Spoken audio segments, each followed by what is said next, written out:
नमस्कार दोस्तों। आपने प्रधानमंत्री नरेंद्र मोदी का संबोधन तो सुन ही लिया होगा, जो उन्होंने आज 8:45 पर पूरे देश को दिया।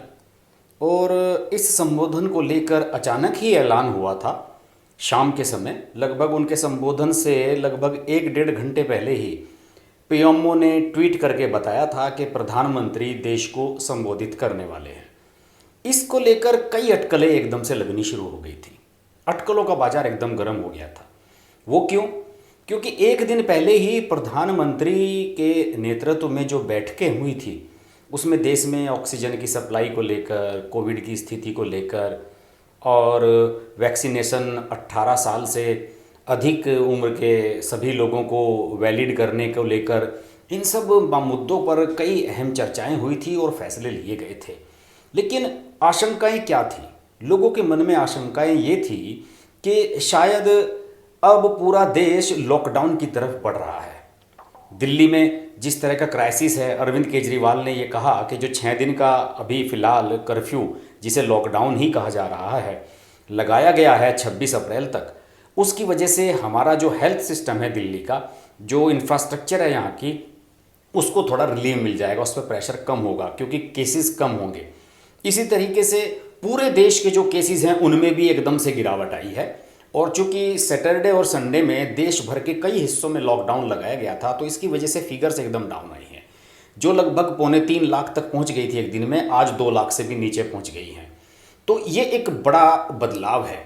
और इसी के बदलाव के तहत कल ये तय हुआ था, सोमवार में ये तय हुआ था कि प्रधानमंत्री नरेंद्र मोदी जो टीका निर्माता हैं, जो इस समय देश में वैक्सीन बना रहे हैं, अलग अलग कंपनियां, सीरम है, भारत बायोटेक है, बाकी और कंपनियां जो विदेशी कंपनियों को जिन्हें यहाँ बनाने का ऑर्डर मिल रहा है, वो उन सब को लेकर ये चर्चा थी कि शायद प्रधानमंत्री जो टीके की कीमत है, टीके की कीमत रिवाइज होनी है और उन टीके की कीमतों को लेकर या इस बारे में कोई बड़ी घोषणा करेंगे।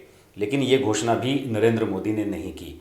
नरेंद्र मोदी ने इसे अटकलों के बीच ही छोड़ दिया कि क्या अब टीके की कीमत बढ़ेगी, क्या प्राइवेट सेक्टर में जो टीका अब लगेगा आगे 1 तारीख के बाद, जो 18 साल से उम्र की ऊपर के लोगों को ये लगाया जाएगा, तो क्या उसके बाद इसके प्राइस बढ़ेंगे प्राइवेट सेक्टर में, या इसका कोई प्राइस कैप करेगी गवर्नमेंट, के उस पर एक कैप लगा दी जाए कि इससे ज़्यादा आप नहीं दे सकते हैं। ऐसा कोई ऐलान नहीं किया गया। इसके अलावा लोगों के मन में ये आशंकाएं थी कि ऑक्सीजन को लेकर या किसी भी और पॉलिटिकल, बंगाल के चुनाव को लेकर शायद नरेंद्र मोदी कुछ अपनी बात कहें। ऐसा भी उन्होंने नहीं किया। आपने अगर पूरा संबोधन उनका ध्यान से सुना हो तो उसका लब्बो लुभाव मुझे 2 लाइनों में नजर आया है। देखिए, उनके जो 2 महत्वपूर्ण कोट हैं वो आपको मैं पढ़ के सुनाता हूँ। आज की स्थिति में हमें देश को लॉकडाउन से बचाना है। मैं राज्यों से भी अनुरोध करूंगा कि वो लॉकडाउन को अंतिम विकल्प के रूप में ही इस्तेमाल करें। लॉकडाउन से बचने की भरपूर कोशिश करनी है और आपको माइक्रो कंटेनमेंट जोन पर ही ध्यान केंद्रित करना है।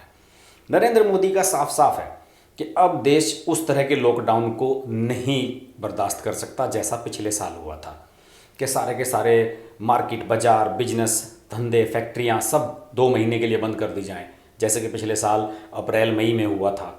और पूरा देश एकदम त्राही त्राही कर उठा था, क्राइसिस हो गया था, बाजार ढेर हो गए थे, बिजनेस लोगों के ख़त्म हो गए थे, बेरोजगार हो गए थे, लोग सड़कों पर निकल पड़े थे।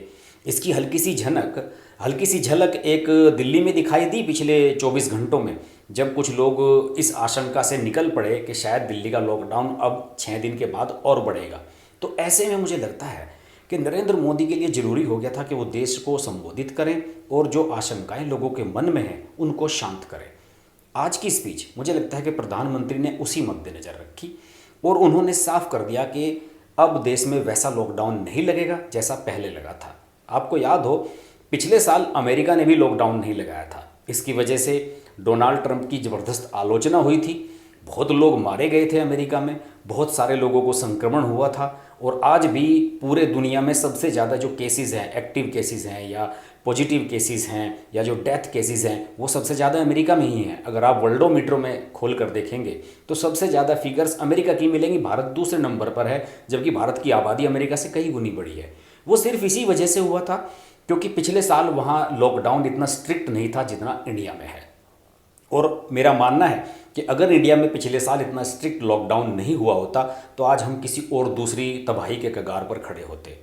लेकिन अब पिछले अनुभव से सबक लेते हुए भारत सरकार ने यह फैसला किया है कि इस बार पिछले साल जैसा लॉकडाउन नहीं लगाया जाएगा और लब्बो-लुबाब नरेंद्र मोदी का यही था। इसके अलावा दूसरा जो उनका महत्वपूर्ण सूत्र रहा आज के संबोधन में, मेरे ख्याल से वो रहा बच्चों को टीकाकरण के लिए प्रेरित करना। उन्होंने ये कहा कि अब सभी टीका लगवाएं और इसके अलावा उन्होंने कहा कि जो छोटे बच्चे हैं 10वीं क्लास के, 8वीं क्लास के, 7वीं क्लास के, उन्हें बाल मित्र शब्द का उन्होंने कहकर उनके लिए संबोधन किया। उन्होंने कहा कि मैं उनसे एक विशेष तौर पर बात कहना चाहता हूं कि मेरे बाल मित्र घर में ऐसा माहौल बनाएं कि बिना काम बिना कारण घर के लोग घर से बाहर न निकलें। आपकी जिद बहुत बड़ा परिणाम ला सकती है।